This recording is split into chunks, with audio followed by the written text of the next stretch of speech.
Good afternoon, everyone, and welcome to the Environment Sustainability Committee meeting, Tuesday, October 28th. Here in the Parkdale room, call to order. See any declarations of conflict of interest? Seeing none. Approval of agenda. Moved. Moved by your worship, seconded by Councillor Tweel, thank you. We'll move right into reports and discussions. 4A, active transportation plan. I had a moment, I spoke to Jessica on this. Looking over the package, I struggled with part of the package on the legend on the map of showing where the bike routes were going, what was proposed. When you look at the legend, there's about 11 or 14 different colors and pieces there. And when you try to scroll over and look at the map, seeing what's going where, I tried hard, I couldn't do it. So I'm asking if we can defer this, but if there's anybody that has any questions, we can ask in and now. But I'd like it deferred until our next special meeting, which is early November.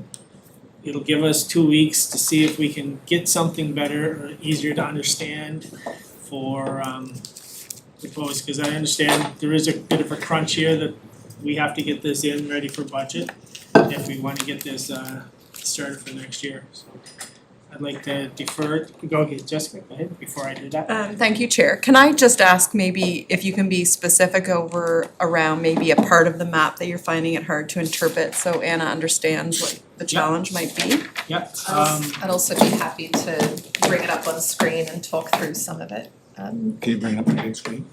Yeah, I will join the meeting, but Yeah. I'll take the question and bring it up. I'm still gonna. I too want to support the chair.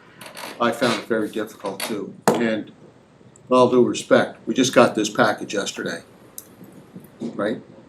We Just brought got it the to pack. council, At the last special meeting, and special then we meeting. emailed, I understand the that, full but that report was- to you. We had questions, there was questions brought up at that particular meeting, and I don't know if any adjustments were made to that plan or not. But for me, I found it very difficult to make sense of the map. yeah, so I- if you I- can I explain found it very that. difficult, and again, just got the package the day before. So having said that, I support the deferral, because I need time to study it. I need time to go over the logic and the rationale behind the active transportation pathway, and I need time to understand the logic and the rationale for what's being recommended. So, having said all of that, I'm certainly not prepared to, Sorry, Chair, I walked in the middle. Pardon me? I'm missing something Yeah, here too. Yeah, I walked in the middle of it, That's what you get for coming late. No, I'm sorry, it's my all- apologies. I'm just kidding. No, what I'm asking for a deferral and just 4A, just try and, I was looking at the package and I can't make total sense of the map.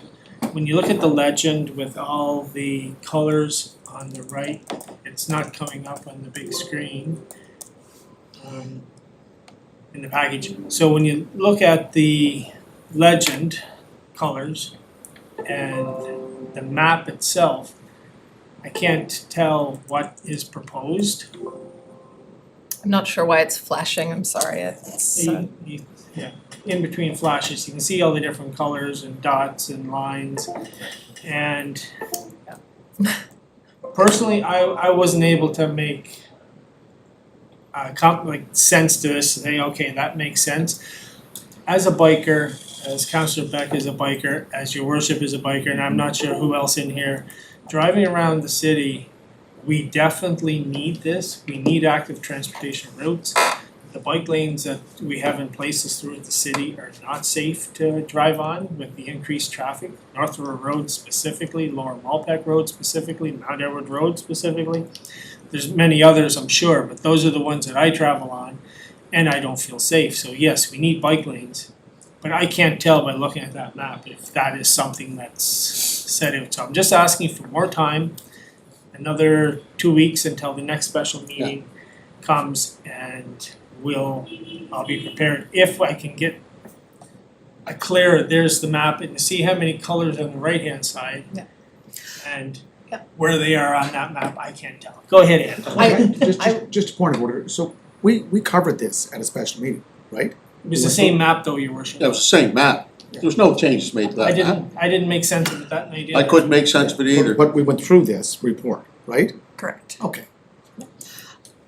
I'd love to just talk you Go through. ahead. So the working with our consultants, we did run up against the edge of our budget, and I requested some additional work be done on this map. This is actually an improved version of the map, but I've also requested the GIS files so that we could actually separate out the layers and staff in the GIS team. I can work with Josh in our GIS unit to create a couple of different versions of this map that separate out where are fully separated facilities from local street bikeways. The map is one thing. It does have to be read in the context of the whole report, and once you do wrap your head around the whole report, which we did send you about 4 weeks ago, a little under 4 weeks ago after the special committee meeting. And I think you were all copied on responses to Alana's questions. Each of these different cycling facilities has a different definition. So if I zoom in here a little bit, my screen is working slowly, I apologize for that. So there are differences between a separated bike pathway or a protected bike lane or multi-use path. They would all be the types of facilities that are fully separated from the road, and they have there's different definitions on whether they're above the curb or whether they're on the same asphalt surface, but they have vertical barriers or concrete blocks in between them. So they're the higher protection facilities. And then there are a few Before you change screens, I have a question on that screen. Yeah, and then there are a few facilities which are painted bike lanes. They're relatively limited in where they're used, and the selection thresholds are defined. So we would only use a painted bike lane in a context where there is low speed and low traffic. There's another one of the maps that evaluates our existing facilities. I don't know why this is flashing, I'm sorry. But you'd be familiar with all of these roads here, like North River Road, even University in a stretch, Mount Edward, St. Peter's. They all have painted bike lanes at the moment. And this map shows our existing facilities, whether they comply with the recommended thresholds for protection. And all these ones in red in the center here do not comply with the existing thresholds. So we would only introduce a painted bike lane in a place where there's sufficiently low speed and low traffic to make it acceptable to use that approach. And that map that you just had up, that's not in our package. It's in the active transportation plan. It's not So in our package here for us to. in The other one. the package, it says attachments, and we didn't want to attach a 206-page report to the package. So you'll see in the link, it has a link to where it's available on charlottetownhall.ca/AT plan. And that was also emailed to all councillors 4 weeks ago. If you need additional time, that's fine. And also on that charlottetownhall.ca page, you can download just the maps as their own file. But it is useful to read each of the maps in the context of where they are in the plan. So when you see these lines on the map, not all of them are fully separated and protected facilities. It's important to recognize that the difference between, a local street bikeway, for example, which is defined as a local street of speed 30 or 40 kilometers an hour that has gateways, speed humps every 50 meters, chicanes, like real traffic calming and diversion measures.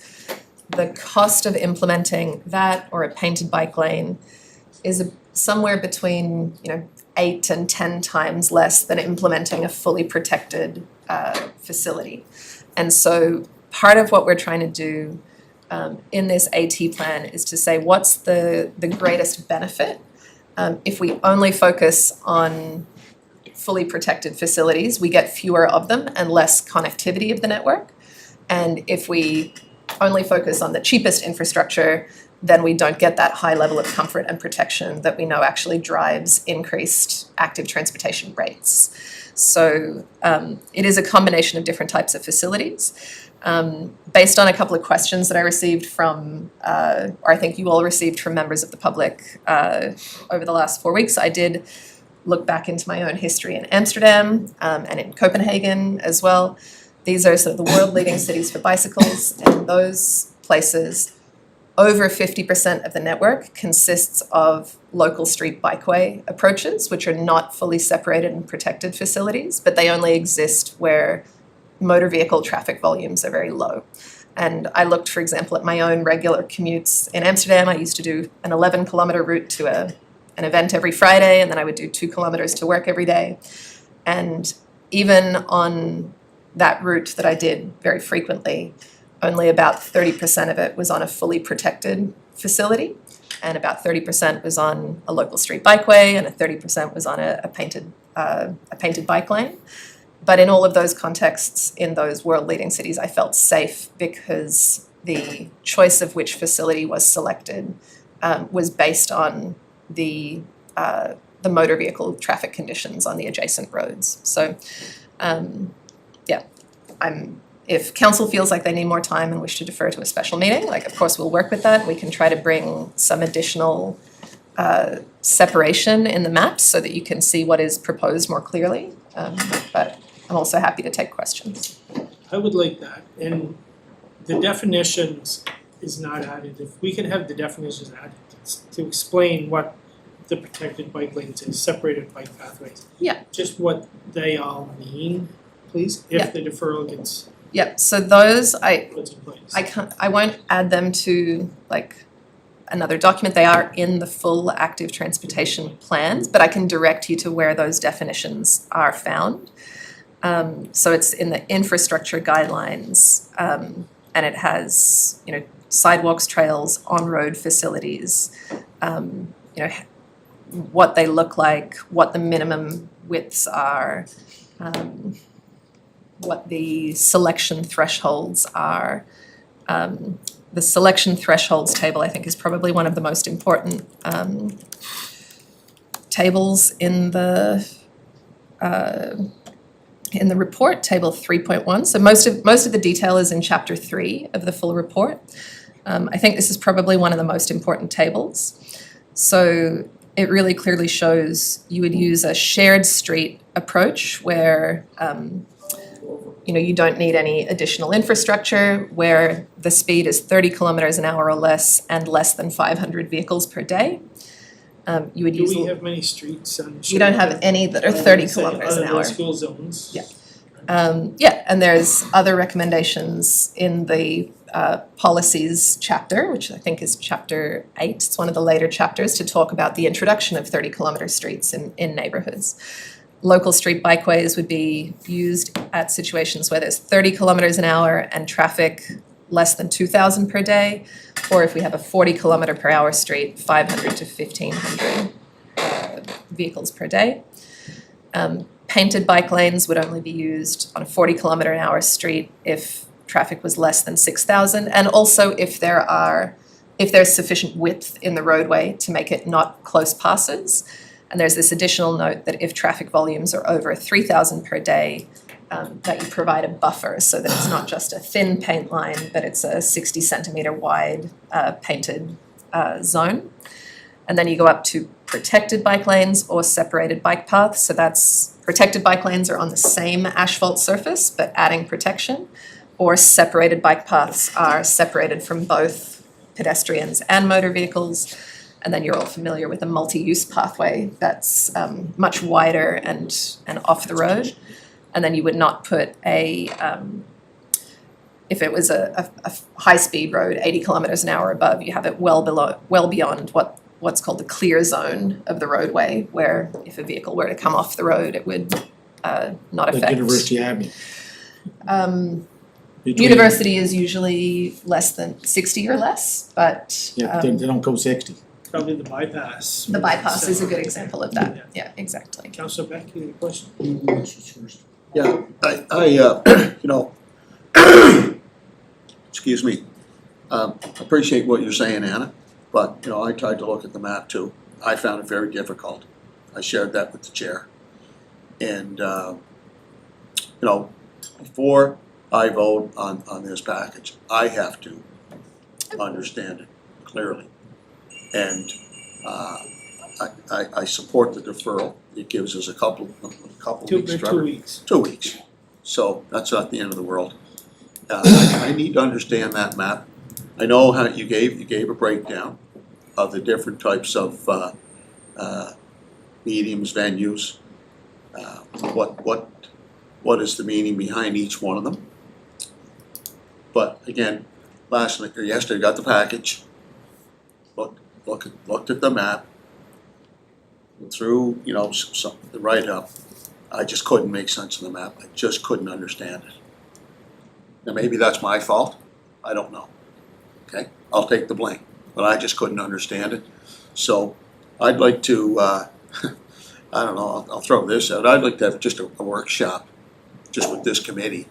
And so we can flush out and ask all those questions before we come to a vote, because this is monumental. It's gonna take the city in a direction for the next few years. I wanna make sure we're making the right decisions, right? When we did have the consultants in, I asked some questions. I'm not so sure some of the issues that I brought up were implemented in this particular report. I doubt they were. That's just how I see it. And one of the statements that did come out of the consultants, you know, when I was talking about a particular pathway, he made a statement. And I didn't say too much at the time, but I was very annoyed with what he said, because I certainly don't agree with him. What's that? What? Mount Everett Road. I really don't agree with what he said. There's lots of So, other roads and pardon streets. me? There's lots of other roads and streets. No, I understand that. Yeah. I understand that, but again, I support the deferral, 2 weeks, so we can, I need to understand the map. I need to understand the recommendations. I don't think we can do it justice here. We've got other items on the agenda. So, Mr. Chair, I support the deferral. Thank you. Council Beck has a question first. Yeah, I don't support the deferral. We've had this package for a long time. We've had open houses. We've had very detailed answers to questions that came out that were put forth that I think further supported any clarifying matters that came up. The other thing too is, I think we've got, if you look through those maps, all the illustrating packages, like if you're wondering what is separated, I forget the term, separated, whatever those terms are, they're all clearly illustrated in terms of the differentiation, in terms of what they look like, and the supporting rationale, why you would put a multi-use path in, why you would put a local street, roadway, whatever, I forget the terms are. The other thing too is that I think if we go through and deal with this here today, there's still 2 weeks. If there's any kind of questions that come out of it, we can throw them out. It still gives us time to look at it when it comes to, because it's gonna come forward, we have to make, all we're doing is a recommending body right here. It's gonna be ultimately decided. And I think this falls in perfectly with the committee of the whole discussion. If we're looking to have a flushing out, as you were asking about clarifying times, Councillor Twill, committee of the whole is perfect opportunity to do that, where we can have an open discussion on this matter, everybody, because you are correct.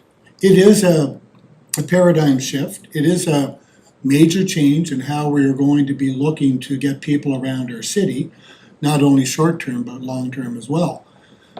So, because of that, I think it does require a whole larger discussion, and for everyone to get their head together and to get everyone to get their heads around it, because you might raise something that people never thought about before, right? Or there might be some questions that we all have, that we get the opportunity to share and to flush them out together. So I don't, and the other thing too is we've got a lot of support from Bike Friendly Communities, PEI, who have been instrumental in providing the foundational work behind this. We've had forget who Matt Gauthier was speaking about, but some other group that is sitting in here, Fusion Charlton. So we've got support in certain inertia with this project going forward. I don't think we should be slowing down. I think we should be looking, moving forward, having those good broader discussions with all of council so that we can flesh them out. And I think committee of the whole is a perfect opportunity to do it. And I don't see, we've had this long enough. The explanation, the details are there. If we have support, so we can call Ann at any time. Any questions that might be had, call Jessica at any time, right? That, to get those clarifying questions in advance of our next meeting. Yeah. And I don't see any reason to defer. So, I wouldn't support it. Mr. Chair? I don't feel that we're slowing down, like 2 weeks is not the end of the world in this, Councillor Beck. I feel when this does get approved, we're in budgetary talks coming up. All this is depending on being approved on budget for it to start for next year, so 2 weeks is not going to really stop or slow down this too much. That's my opinion. Your worship? Yeah, Mr. Chair, I'm gonna second the deferral. But I go back to our document for this meeting, page 2. Staff recommendation, the council adopts the 2025 active transportation plan. So it's not about receiving, it's about adopting. So Councillor Twill, you're asking to look at it. I'm just curious, if you go to the link that's part of the document here, charlottetownhall.ca, it lays out all these same maps, okay? And I've looked at the one in particular, I'm going to it now. It's the map on, that map right there. So if you look at Fitzroy Street, you have it as Fitzroy Street. Now remember, Fitzroy Street was brought up in the council 2018, 2022 to close down one lane, make it a bike lane. And I know one of the opponents of it has moved from that area and now lives out in West Royal, East Broad.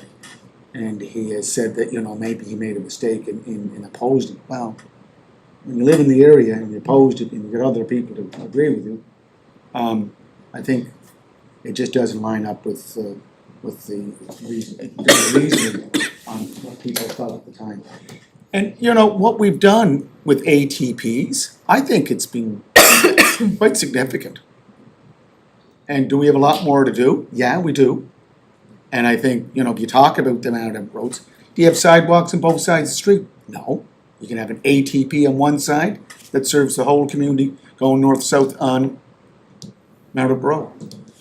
Same on Northwood Road, same on University Avenue.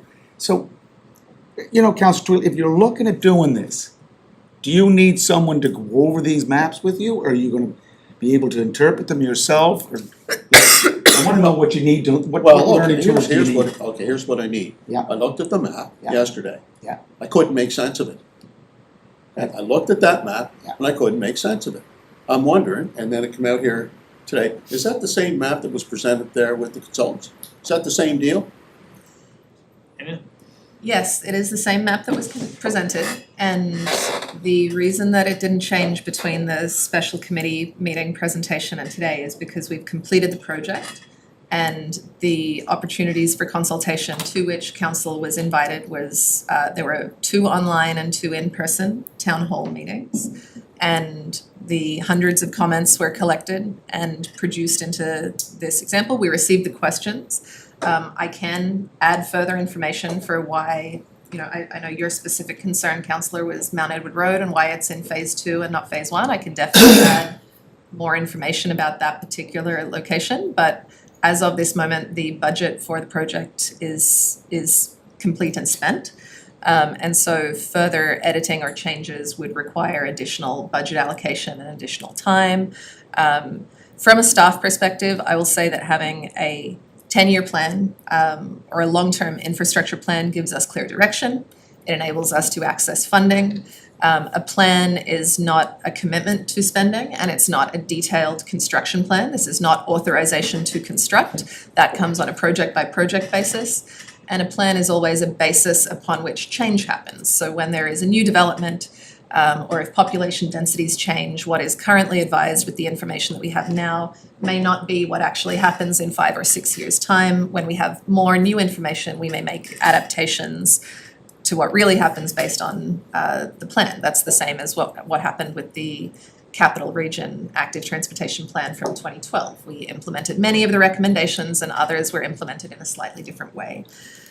There's a lot more to do on this plan. We have access to $150,000 in provincial active transportation funding that was awarded this year from the Provincial Active Transportation Fund that I would very much like to begin working on implementing. And there's just, I'm happy to answer any questions in this meeting or in a separate workshop before passing, whether it's deferred or it goes through today. So just on the deferral, Mr. Chair, Councillor Twill, the link is there in the document on page 2. And this is not just about a plan, this is adopting. When you adopt a plan, that means actions will follow. Right? It's not just a plan. That's right, that's right. It's etched in stone. Well, not really, Well, sure but it my is. point is, so I wanna adopt a plan, but if there's a member of this standing committee that needs a little more time, that's why I'm seconding the deferral. Thank you. Give you more time, but I wanna make sure the questions you want answered, you have to direct them to Anna, Jessica, or someone on the committee. My last question is, when I look at Fitzroy Street in that map 4.4, then I look at the map 2.1, which I looked over last night, it has Kensington Road coming into Fitzroy Street, or Euston Street at about 6,000 to 10,000 vehicles.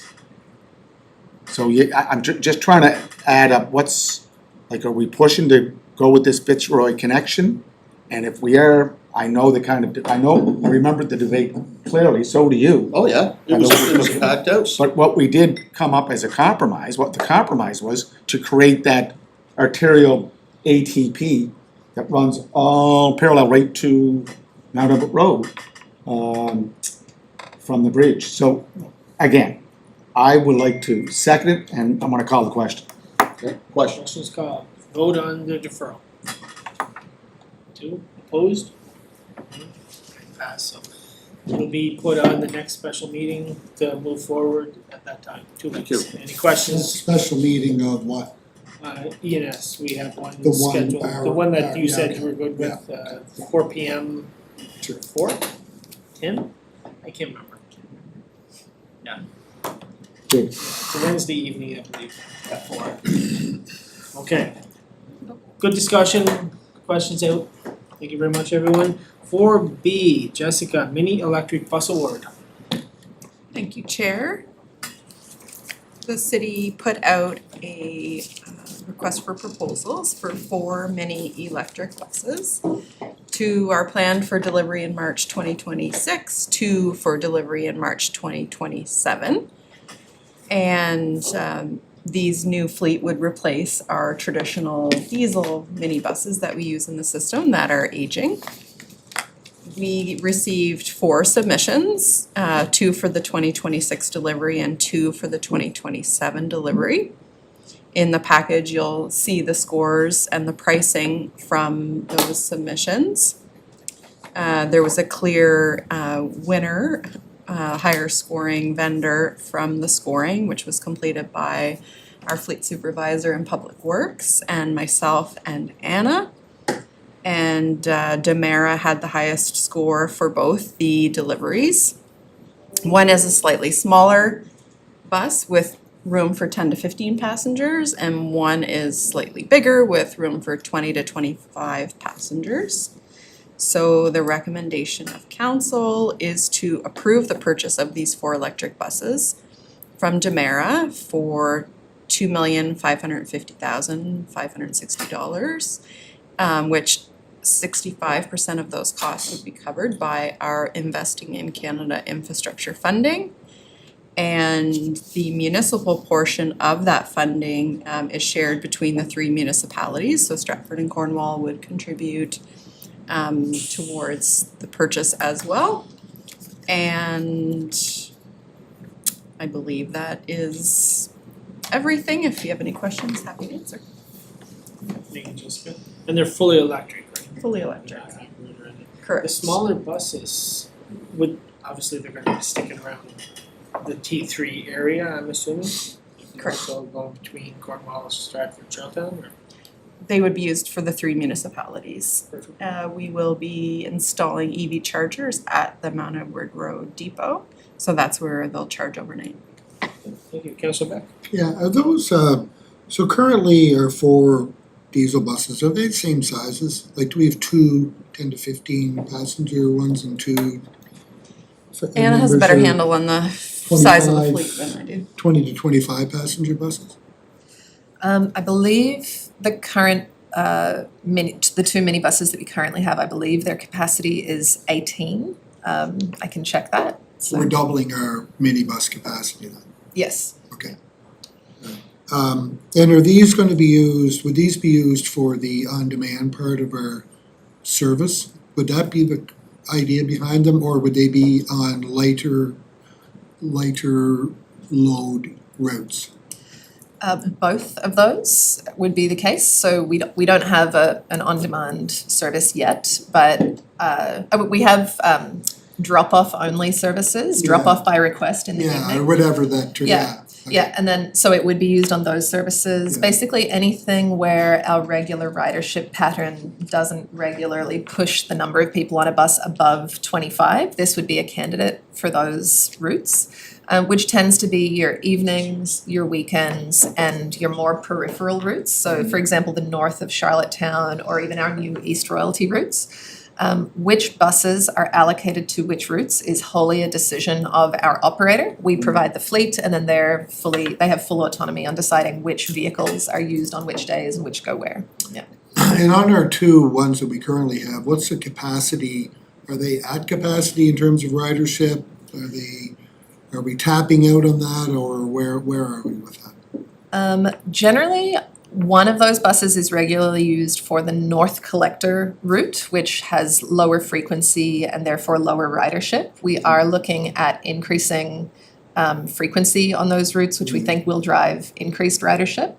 But we will also be adding more services. So I'm quite confident that there will be uses for these buses, especially during the off-peak times and as we add Sunday services and later evenings. Yeah. There Just are what- also, if go I ahead, can just, Jess. sorry, if I can Yeah. just add one thing, there are also situations where we need kind of like shuttle buses. Yeah. One example was when Beech Grove Road was under construction, they had a bus just going back and forth between Right. places to move people. So there are situations where we need shuttle buses around construction sites and stuff.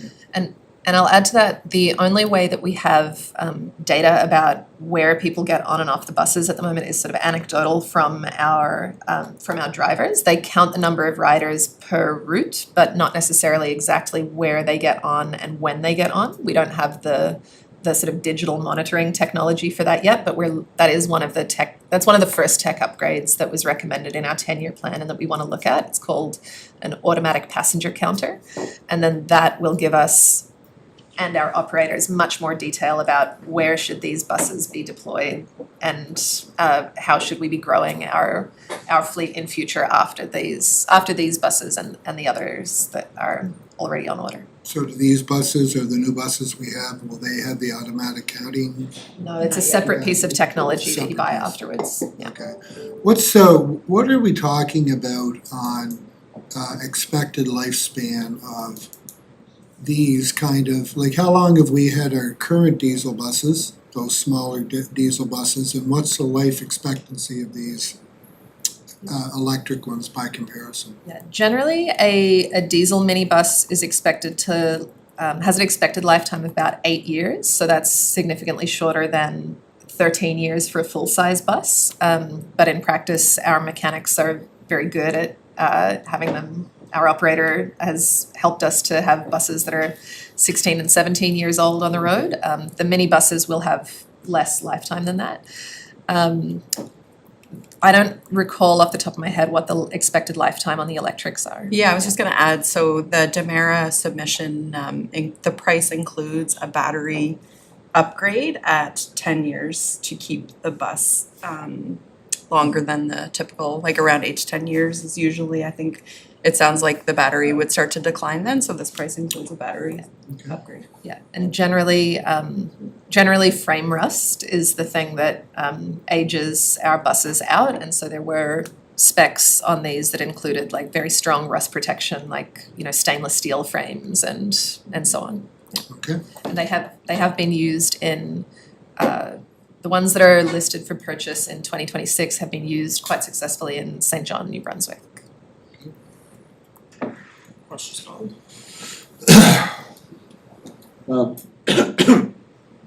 So currently we have 4, so we're gonna expand to 4. Okay, so you look at it from a long-term perspective, will these 4 miniature buses be part of the overall fleet for years to come? Would you suggest it? Yeah. And those buses will basically be functioning on the periphery of the city, not necessarily in the major routes. Is that safe to say? Periphery or shuttle services, or there's like a community bus for seniors that has less people on it. There's a handful of different ways that they would be used. Some of those might go, I don't know if you'd call that what were you calling it, the main routes or something like that, they might. Yeah. There are 4 core routes which would at peak hour have, you know, they have 50, 60, 70 people on a bus sometimes, standing room only. So these would be on the remaining 9 routes and others that we introduce over the next 10 years. Well, through the chair, but the discretion is left to the operator to. is where Decide. And the arrival date is the 27th. 2 would be in March 2026 and 2 in March 2027. But again, the long-term plan is to have these miniature buses integrated into our transit system for many years to come. Yes, the system currently uses minibuses. This would be adding a couple more, and it would be added to our fleet for the operator to use, yes. Let's see ridership, look at the 2 that we have now. What would the ridership be in terms of capacity? Would it be, would you say 80%, 90%, 75%, 60? How full, do you mean how full are the existing Yes. small buses? Yeah, I think Anna tried to. Yes, answer this is that. where we don't actually have the data to track it. I do not hear reports, like our operators tell us if the buses are full and standing room only and they need to add more service, so I don't hear reports of that on our existing minibus routes. So, but when we have automatic passenger counters, we'll have much more granular and detailed data that would be able to answer your question properly. I think they're a good addition. I think they're a good addition to the fleet. Good start. It gives us more flexibility. Yep. You know, we've heard people say in the past, how come you don't have smaller buses for specific needs? So no, I support it. Vote to move it on? Okay, I'll move it, We approve for, move it on for approval, right? I'll move that. Moved and seconded? Yeah, second. It's on. Great. Do you think I could get those numbers? Which numbers? Where we're at currently as to Register? what the ridership is? Is that possible? We can provide you with we can easily provide you with the monthly ridership report, which shows how many people ride on each bus route per day. It's actually a bus run, not a bus route, which is a slight differentiation. But it's not going to tell you which time of day people get on or what the capacity is of like how it compares to the capacity of our buses. We don't have the technology to monitor that yet, but Yeah. that we hope to Yeah. invest in. I could ask our operator, what's your estimate of the number of seats that are filled on the morning on our minibus? And that would be the best data that we have at the moment. Thank you, Chair. Thank you. Moving on, 4C, Anna, you're up again, active transportation path renaming Josh Underhill. Um,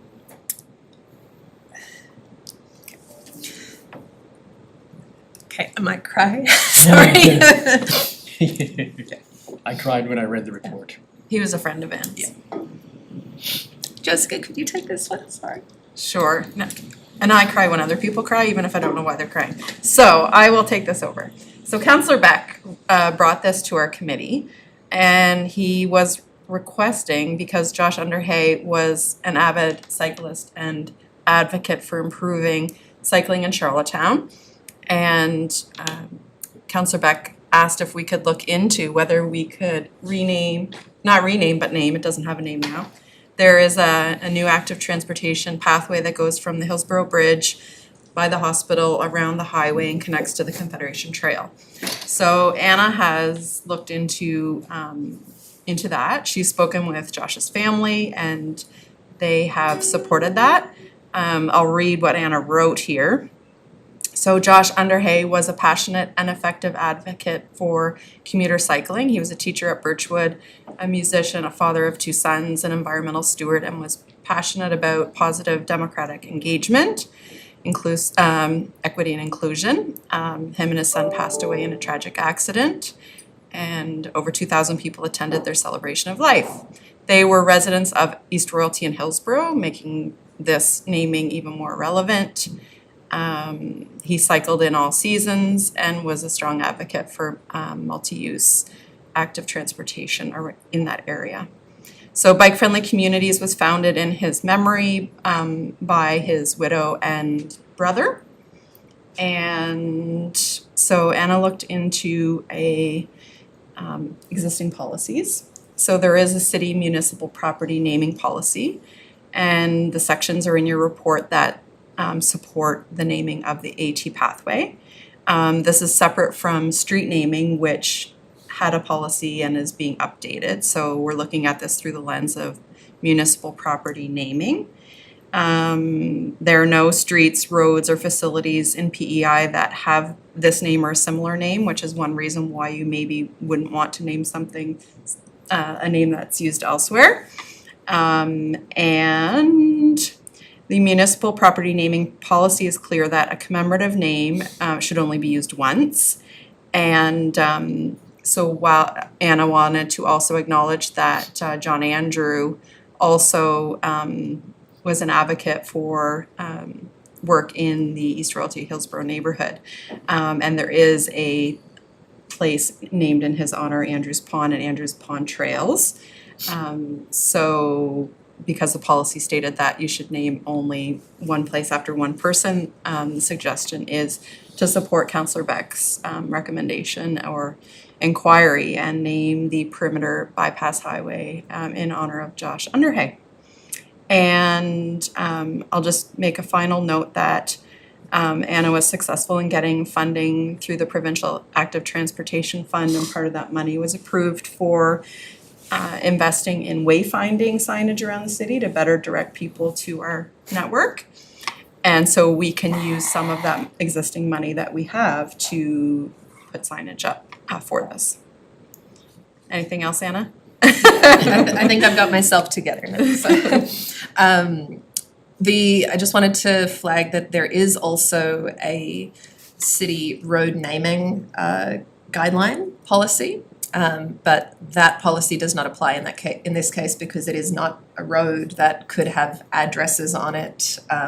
It doesn't meet the definitions of a road having its own right of way. It's an interesting type of complete path that is on municipal rights of way, private property in some cases, provincial property, and provincial rights of way. So it's an interesting stretch. The city manages the asset. It is our property that crosses all of those different types of real estate, and there's easement agreements for all of those. So the municipal naming policy, the municipal property naming policy is the correct one that we should be applying, and from my look, this meets all of the required criteria.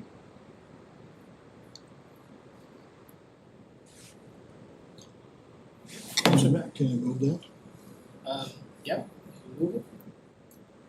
Second by Councillor Twill, all in favor? Can I just, Oh, you have to speak to it, sorry. first off, I want to apologize to Ann and Jessica for making you cry. Not my intention by any means. Happy tears. Yeah, happy tears for sure.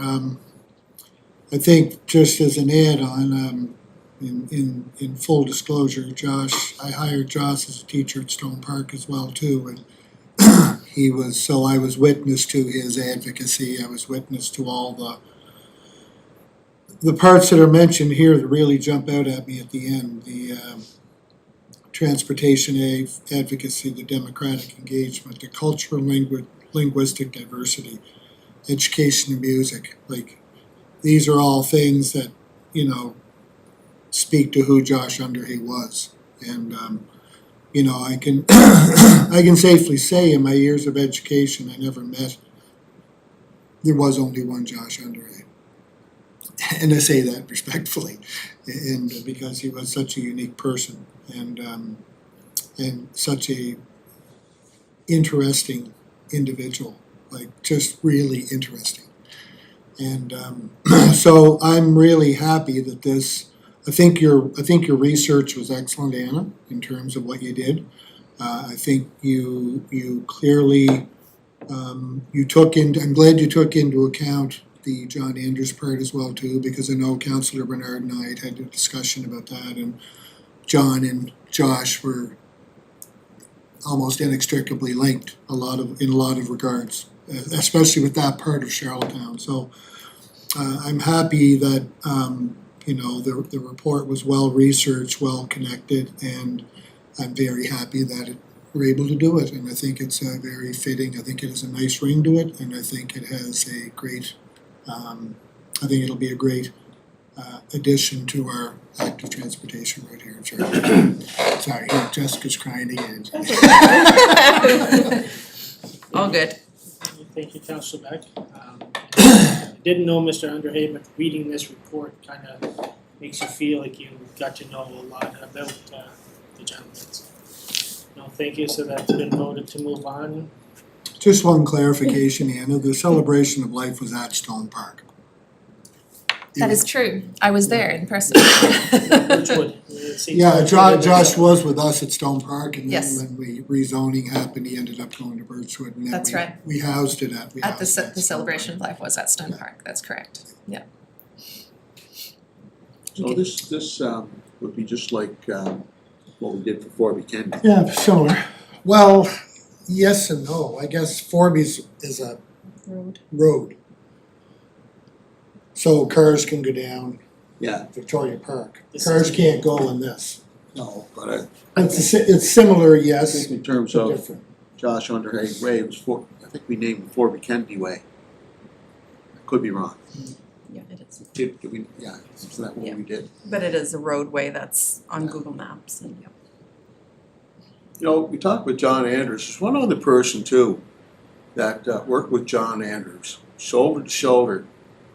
Did a lot of work in the community in terms of, Andrews Pond and tremendous amount of work. And that gentleman's name is Darren Riggs. I know quite well. Darren Riggs put a lot of time and effort. So I think for future considerations, I'd like to see if we can do some background information on Darren Riggs, his contribution. I can tell you that he worked collectively with John Andrews and played an indispensable role in a lot of the work that was done in East Riley. I can't even begin to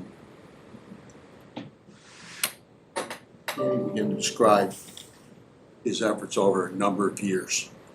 So I think we need to, it's good that we recognize people. I believe in that. But I believe that we should also look at the gentleman I just mentioned, Darren Riggs. A tremendous amount of work that he was never really recognized for. Thank you, Mr. Chair. I You're appreciate welcome. that. I know Mr. Riggs, Yeah. and he's from the area.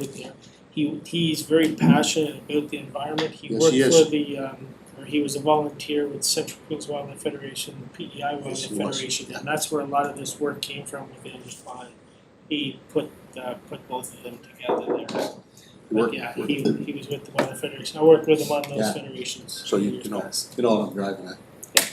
Thank you. Great. So that's been voted to move on, right? Yeah. Thank you. Moving along, 4D, Safe Active School Routes Funding Application. Anna, you're up again? Yeah. You need to pass that on? This one's not a No. tearjerker. Okay. This one's great. So the purpose of this report is to request council's endorsement of a project to improve active transportation infrastructure along bike bus routes. And with this endorsement, we will be able to apply for funding to Federation of Canadian Municipalities Green Municipal Fund. We don't have quorum now, right? Yeah, I was just thinking about that. Nobody's paying attention, thanks.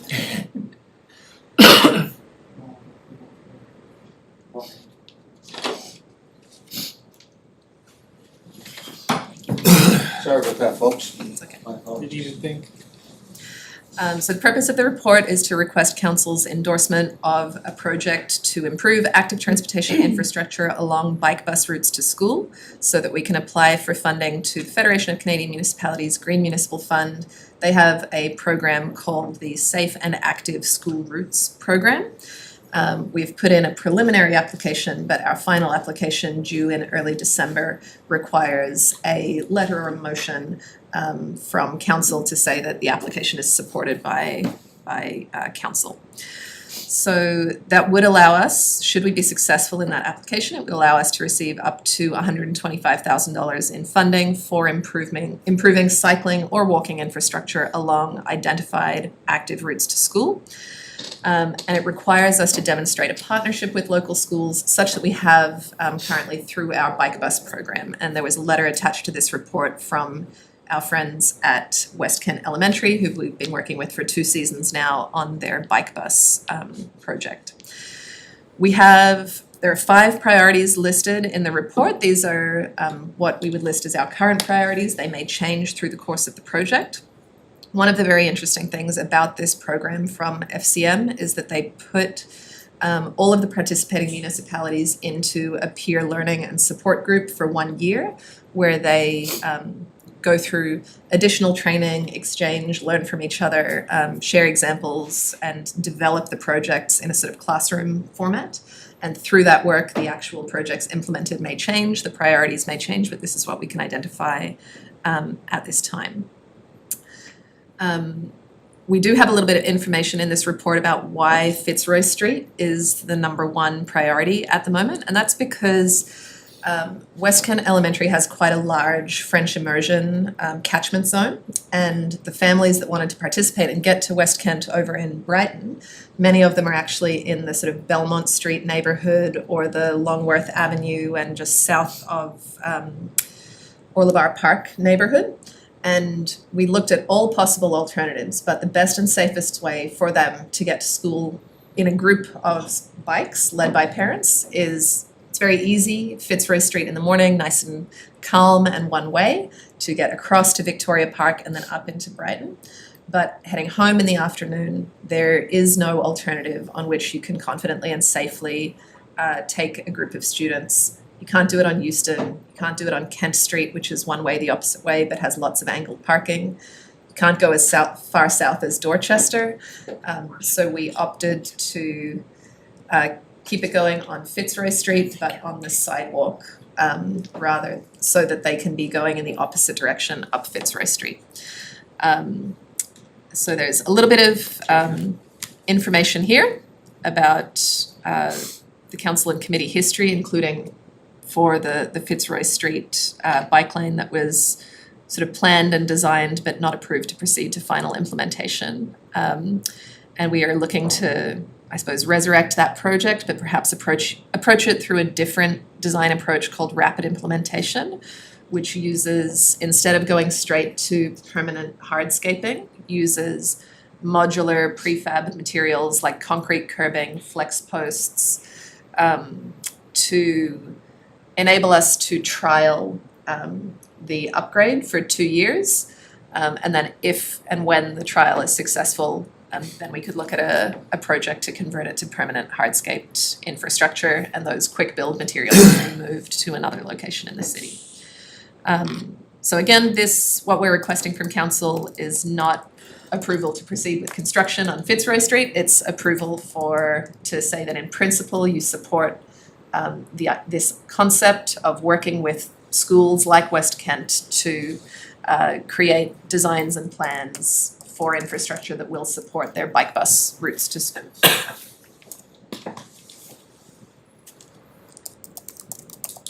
it. Anything? I'll, Councillor I'll, I'll move that. Beck? Seconded by Councillor Trevor. Yeah. Moving on. Question? Or did you do something, Mitch? Yeah. Thank you for that, Anna. I think what I like about this is, I mean, there's a lot of things I like about this whole program. But what I really pleased with is the level of, and I've had the opportunity to see both of them, the West Kent one and the LM one. And the commonality between the two is the level of parental engagement and support that's there, and the genuine interest that's being created in terms of promoting bike active transportation or using bikes. And I like the fact that, you get people like Laura and Sarah Kelly and other parents at the West Kent program who are submitting letters and actually taking the time to think about, okay, we've gone through this, they're taking it for a pilot and really using it as a pilot to learn, to make improvements. What are the gaps that have to be addressed? What are the potentially problematic areas, and how do we work around those problematic areas? So, if I understand it correctly, one of the problematic areas is the Fitzroy afternoon. Not so much the morning, but the afternoon. So will that, you were mentioning, I forget your term, bidirectional counterflow protected bike lane.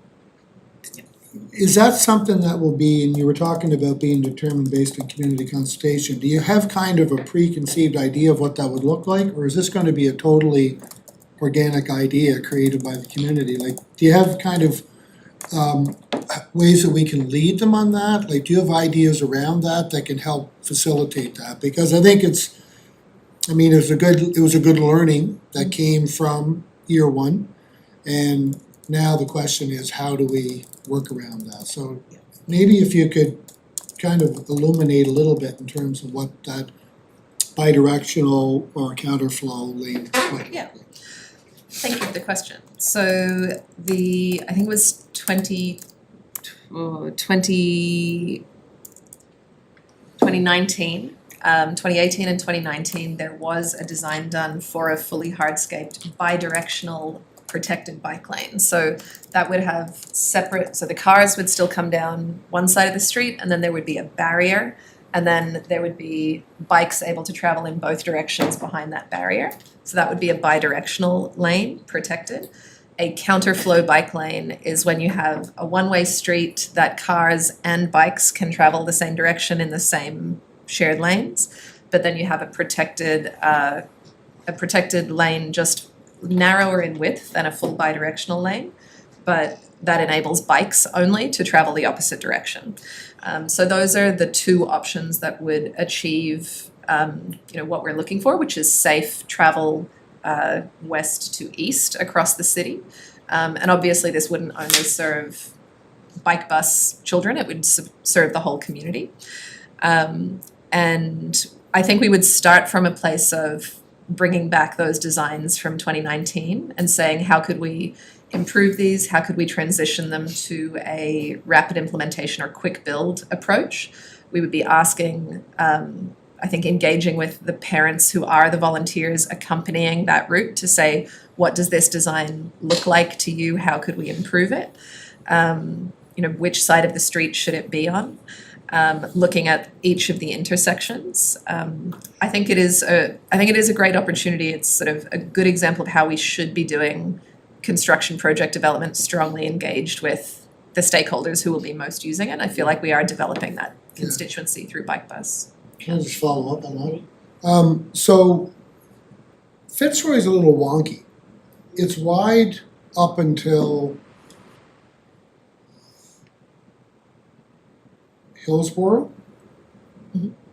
And then it narrows with parking and a sidewalk.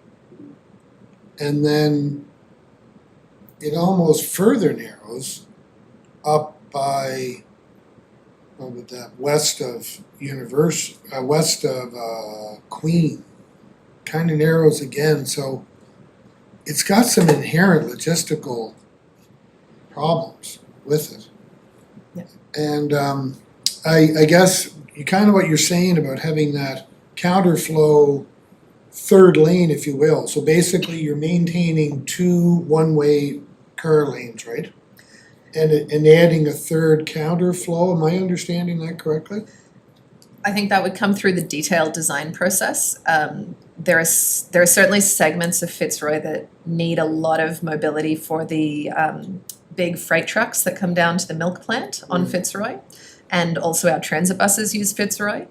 But there are other segments of the road that have like it's not a very high traffic street, and so there are questions about whether it needs two whole lanes or whether one generous lane for cars would be sufficient, Right. perhaps except at some intersections, but that is an engineering question that we'd have to work our way through. So we don't have like preconceived detailed ideas, we have a general concept for what the priority would be there, and we'd like to work with engineers and the stakeholders to figure out the details. There's also one block from Edward to Cumberland where there's an existing too small sidewalk that our snow equipment really struggles to maintain in the winter, and it's very close to some old heritage trees, so all of this would become part of the design considerations that need to be solved. So it could be almost a serpentine route. It may not be a straight shot. Like, yeah, I guess it's just, yeah. I mean, I think it's great. I love the idea of trying to tackle it from a counterflow direction.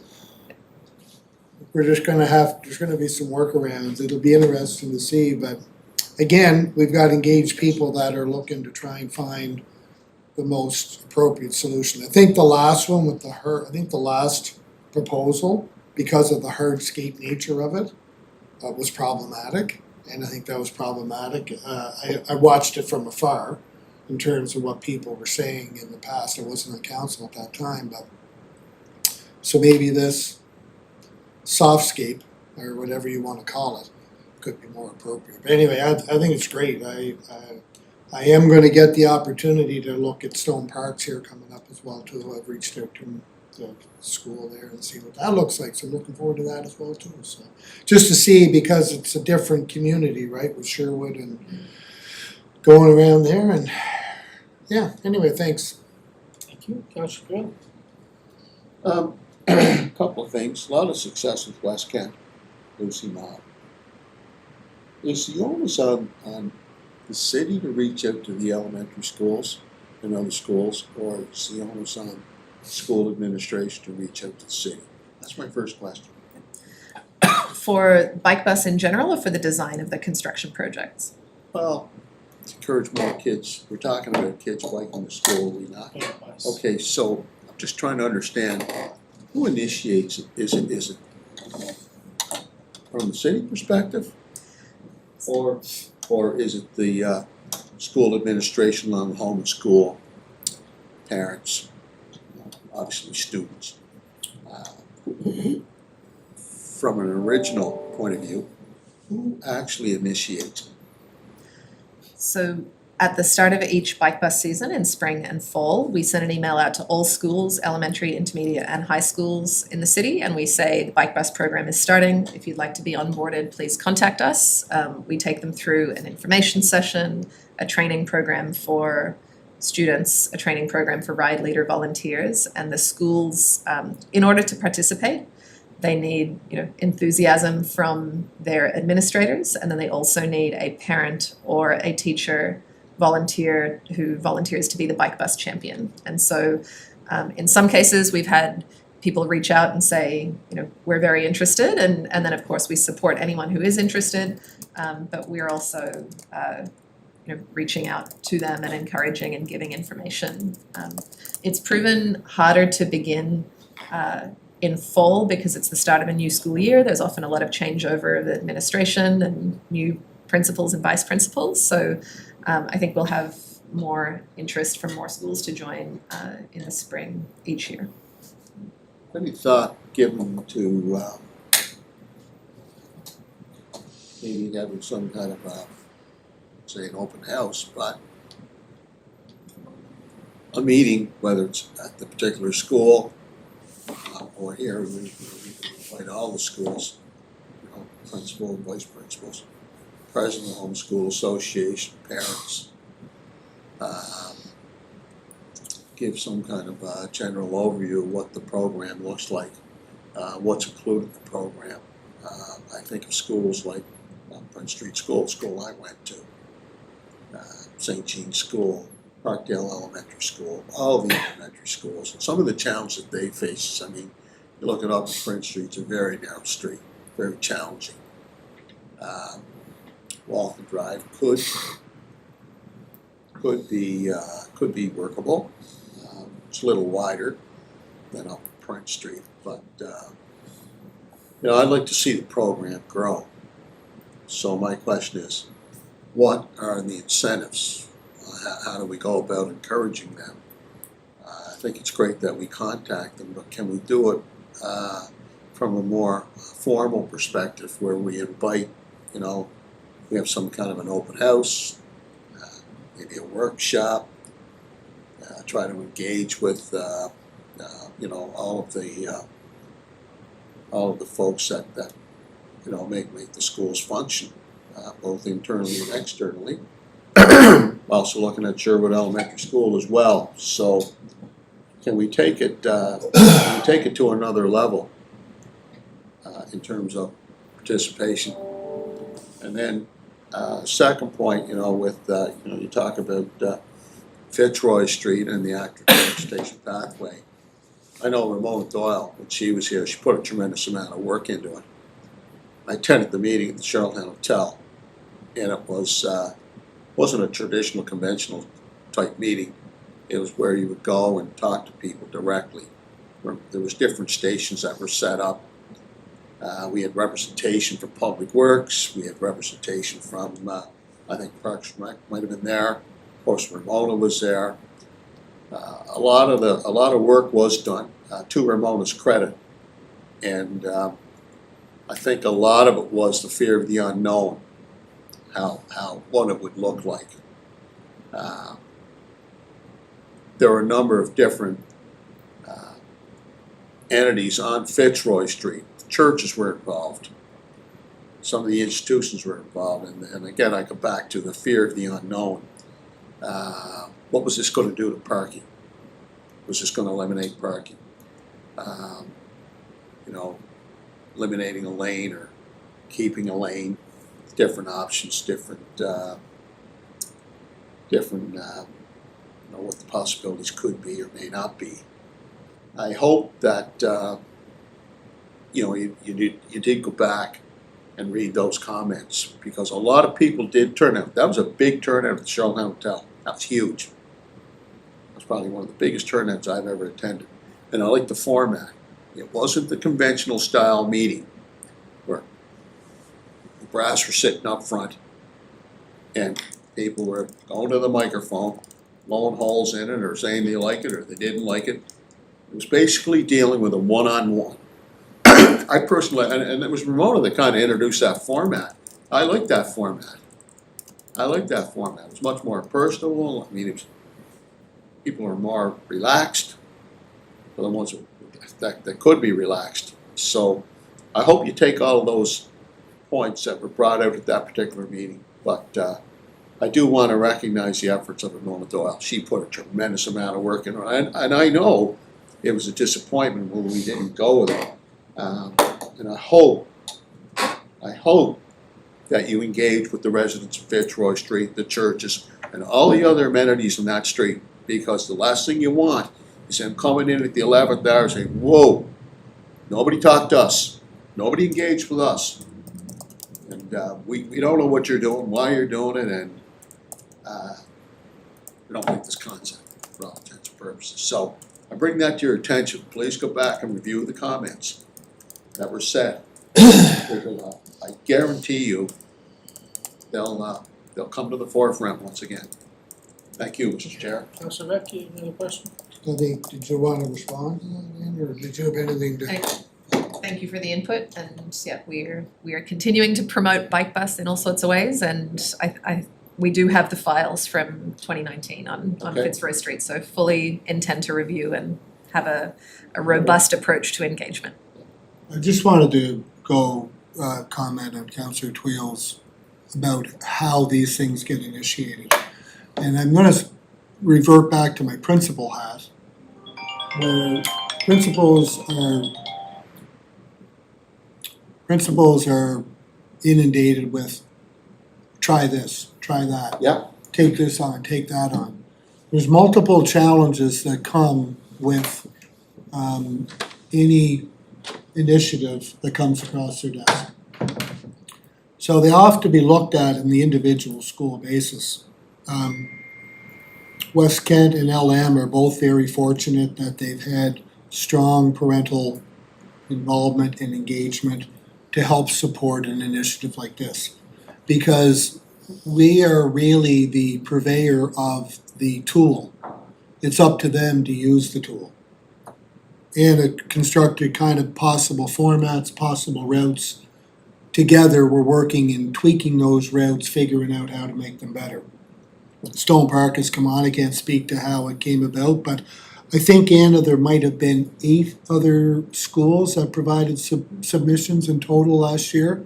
When you chose Yeah. 2, was there 8? Yeah, there were 6, so 6. yeah, we could accept 2 schools for the pilot, and then there were another 4 that were interested. Not all of them came back to us this fall, but we are gonna re-engage with them in the spring. So the other thing about it too is that what principals will do is they'll talk to other principals. And if they're interested, they'll know about it and they'll look at it. They'll be calling up Emily Wade, they'll be calling up Tara Diglin, they'll be calling up Maria Gallant, and they'll be saying, how's it work? What's it look like? Because that's how they roll, that's how it works. And so it's a very Fluid. it's fluid, but it's a collaborative approach amongst principals. Once they know, because kind of to your point about the fear of the unknown, is do I want to take something on that I really don't know whether it's going to work? So these schools will come in and say, here's the human personnel that's required, here's the supports that you have, how can that work within your particular context? Because what applies to West Kent may not be applicable at Prince Street, St. Jean's, Parkdale Elementary. Every area is unique. So you have to look at it in terms of, biggest one, interest. And secondly, which initiative is the school gonna tackle on? And these schools have chosen, thankfully, to take it on and have been fully engaged with it. So it's not so much about outreach, it's really more about allowing people to know that this is a tool that's out there. We have human resources and knowledge that can help support you along that journey.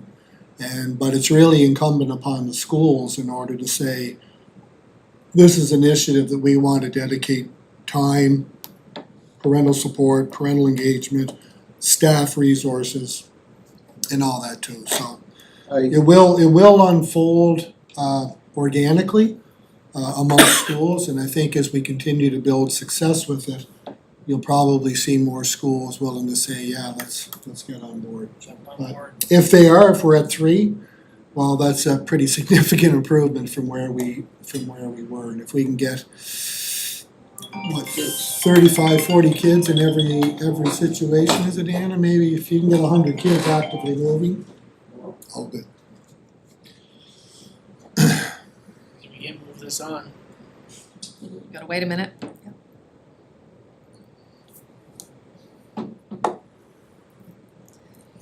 Just to keep conversation going for a minute while there's time. Or we can have the awkward pause. I'll share that getting things started at Stone Park Intermediate was a little different. Like we found that the uptake at the elementary schools was 30 and 40 kids per school, but Stone Park, which has many, many more students, much less interest. And I think that's to do with the ages of the students and so on. And so we're gonna try, it sounds like we'll be trying one more season to see if it can sort of restart and get more energy in the spring. But if we find that the approach we're using for elementary schools doesn't work with intermediate and high schools, we have some ideas started for different approaches for like bicycle empowerment workshops in the older grades. So, and we'll learn that as we keep going over time. But anyway, Well, and it could be that, maybe Sherwood is the starting, Sherwood Elementary, if we can get them on board, and it will naturally, hopefully continue. It's a change in paradigm. As opposed to getting parents dropping off, getting kids to think of an alternative way, and that's what we're trying to achieve. So anyway, I think we just keep moving along and we'll see how it goes. Do you have a follow-up question, Councillor Twill? Just a point of information, I remember at Prince Street, the police department was actively involved in, most days you had to have a license to drive your bike. Keith Wakeland was a police officer, and in the back parking lot of the teacher's park, there was a test that you had to participate in, and Keith was there and he overseen the test. And we might want to consider encouraging more elementary students driving a bike to understand the challenges of driving their bike on our city streets, which is more traffic now than there ever was. I still don't think our city's built for all this traffic, but nonetheless, that was something that really stuck in my mind, and there was a test that you had to participate in. Keith Wakeland put that on. Pylons, and there was diagrams in the pavement, and I think that you might want to look at that. What we did back. I went to Prince Street. Like I I said, think you're giving away your age. well, This was, nonetheless, it different- was a pretty good test, and you had to pass. And you had to have a license for your bike, and it was pretty impressive.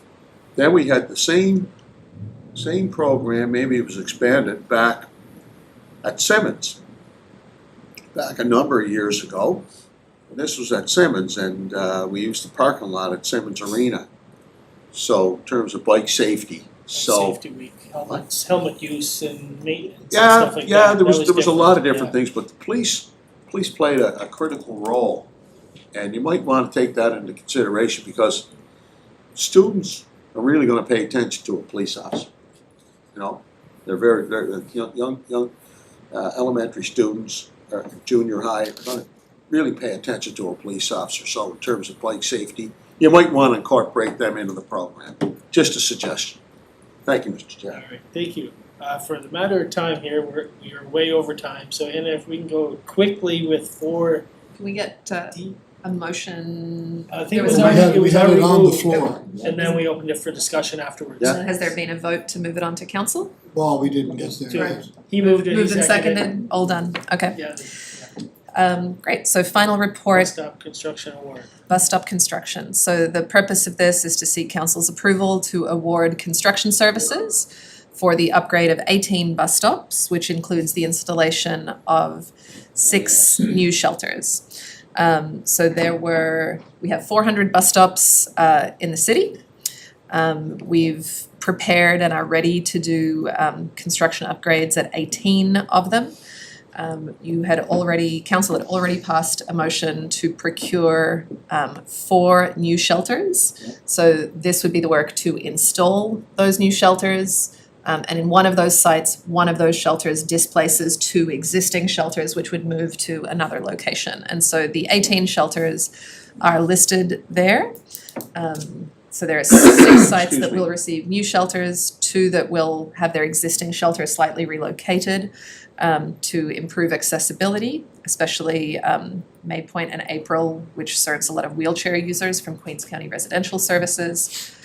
We already have benches that were purchased last year that are ready to be installed at a further 10 sites, which are listed in the report. And so there were bids came in between $228,000 from Earthform and up to the most expensive was $543,000. And so we are recommending to go with Earthform for and to award this tender. I'll move that. I'll second it. Second, Um, I have 1 second. oh, you go Just ahead, have a question for Richard. Looking at this, we have a large public works department, great workers, great skills. And if we're looking at just putting in concrete pads, we have sidewalk crews that put in this type of infrastructure now. Why can't we tap into public works to have concrete pads put in place in specific locations and benches installed in those? I think if you speak to our concrete crew, they're already fully engaged with repairs of existing concrete structures, and even our new sidewalks, we contract that out. So this is additional work beyond what we currently have them able to do at this point in time. They can't deviate. I understand the new sidewalks, the larger ones do get subcontracted out. And our sidewalk crews do maintenance repairs. They come out with the forklift, pull out the old slabs. They do little ones. But can they not deviate and put in 18 concrete pads? You need to hire a crew to do that. Like, this will take a contractor time to complete over a couple of years. I can also vouch for that. Our sidewalk crews are going nonstop. As more infrastructure is being constructed in our city, it puts tremendous pressure on our current work crews. And yes, it's true that new sidewalks are contracted out, but still our sidewalk crews do a lot of sidewalk replacements. They do a lot of new sidewalks in some cases as well, and they're maxed. No, I just wanted to throw No, just no. ask the question. I Yeah, understand. no, I'm they're- not trying to take away No, from they're Earthform. maxed. Jessica Hill. I support the what you have here. I think it was 5 bus stops, not 4. 5 new ones, correct? It was 4 new shelters. I thought it was 5. Pretty sure it was 4. I thought it was 5, but anyway. I just want to, come back to folks that were talking about the bus shelters, new bus shelters for St. Peter's Road near Gower. I think we talked about that at one of our recent meetings. I can't tell you the urgency for bus shelter there, and again, you talked about the bus shelter across the street as well near the Irving Station. I can't tell you how important that is. These people have been waiting a long time, and people with disabilities have those challenges. They would certainly welcome that opportunity. And St. Peter's Road is a very, very busy street. It's on there. It's number Thank you. 12. It's number 12. Yeah, I know. Jessica and then Norman. I just wanted Just to gonna rush along Go here, ahead. Mitch. I just wanted to quickly add to your question to Richard about doing this in-house. So these sites also require a lot of site work and grading and culvert work, and some of them require conduits within it for electrical, and so it might seem like a really simple job, but Anna's worked with consultants to put together a technical package for each one of these that has very specific specs, so it's a little bit different than standard sidewalk work. Fair. No, I just wanted to, No, that's, No. I just wanted to ask the question. travel, that's not the same thing. That's a different one? Yeah, it's different. Councilor Beck? Yeah, I just have a question. So, a lot of these look like they are at, upgrading longer established routes. Yes. right? So was that kind of the mindset going in? Because if I'm looking at this, I'm kind of seeing East Royalty as a growth area. Yeah. That doesn't seem to have, we don't have much attached, I'm not seeing much attached to that part. When we're looking to expand our routes there, and we know that we've seen tremendous growth out in that area, but I'm not seeing work done there is, and I know we can't do everything, but maybe if you could just speak to that. Certainly. Because that, that might be something that would be, I think we will have to look at either sooner or, at some point. So last year, my first year at the city here, one of the things we did is we actually took an inventory of all our 400 bus stops, and we had folks go out in the field and say, I think this is an urgent bus stop to upgrade, medium priority, low priority. I think we have close to 60 or 70 bus stops that are of the high priority. These are the ones that are ready now. And largely these stops were identified on the basis of them being on the higher frequency and higher ridership routes, because that's where they're going to have the greatest impact on the greatest number of riders. There are some existing bus stops that we've got which might see route changes in future years. These were all identified back in, at the end of 2024, and the new East Royalty routes, the final routes were only decided on that as late as August this year. So now that we have the new East Royalty routes fixed and we've gotten feedback from our operator it is working well, that tells us, okay, we got to be on this side of the street and not this side. And so now we can start planning for those next priorities. And the intention is we're actually working with our designing engineers on this to work through a list of 65 bus stops. And so once they do all of that design, the construction work to get those implemented will roll over the next 2, 3, and 4 years. Sorry, working on a list of 65 new bus stops? Existing bus stops, but upgrades to upgrades to 65 stops. So Thank you. Okay, motion to move that board forward. I think I moved Did it. we already do that? Yeah. Okay, my apologies. So all in favor, obviously, move forward. Nobody brought up new business, but is there any new Just- business? Just before we finish next year's budget, we're looking at 5 additional bus stops, correct? New bus stops, shelters. bus shelters. Yes, that's our plan, right? We have a 5-year plan. No, we do have a 5-year plan, and we told the public that. We have in our last budget 5-year forecast, there has been $100,000 for bus stop upgrades every year. That's going to be the Yeah. plan moving forward. After the experience of getting the costs for this year it looks like that will be going up. The last time we installed shelters before this round was before the large inflation of 2022 and 2023, but you'll see bus stop upgrades included in our recommendations for next year. Upgrades in, excuse me, I'm talking 5 new bus shelters. Isn't that what we told the public? So she's talking When a I say an shelter as an upgrade, I mean, it's an upgrade from not having a shelter to having a shelter. Okay, so that's the It plan. will be presented in our budget plan Okay, to but do that, that. again, that's the strategy. So that will be 5 new bus shelters a year. Like from here for the next 4 or 5 years. I don't wanna speak to the exact numbers now, cause we just got budget in on how much this is gonna cost us, so Anna's gonna work right now to No. come up with a budget. Okay. But yes, our But- intention is to but- present, But that's what we told the public. That's Right. roughly the order of magnitude, yeah, it might be 3 in 1 year and 8 in another, it might not be exactly the number, that's the average forecast. And there's, going through this process, there's also like new information that we're receiving about what priorities should be, so Would that depend on funding and stuff coming in, like depends on, yes, budget yep, So budget cost of approval. materials, there's all kinds of variables on this one. Go ahead, Just Councilor a Doyle, final let's- question, so. 2 excuse minutes me. over here. So we're 2 minutes I over, know, so I let's know, throw I know. this quick. So we have 400 bus stops, right? And our plan was a few months ago, was 5 new bus shelters, averaging on an annual basis. because not all these bus stops have the infrastructure. So again, I just wanted to reiterate that or seek clarity that that's our game plan.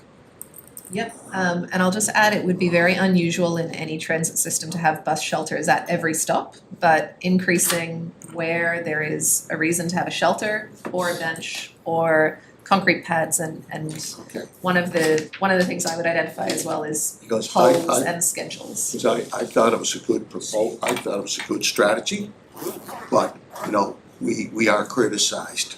You know, I've read letters to the editor, we're being criticized that we're not doing enough. And, anyway, be that as it may, so I just wanted to make sure that we're, you know, Norman, as we said, using the hockey analogy, running the 1, 2, and 2, or the 2, 2, and 3, or the 3 and 1, or whatever the case may be. So I just wanted to have in my own mind, that's our strategy moving forward.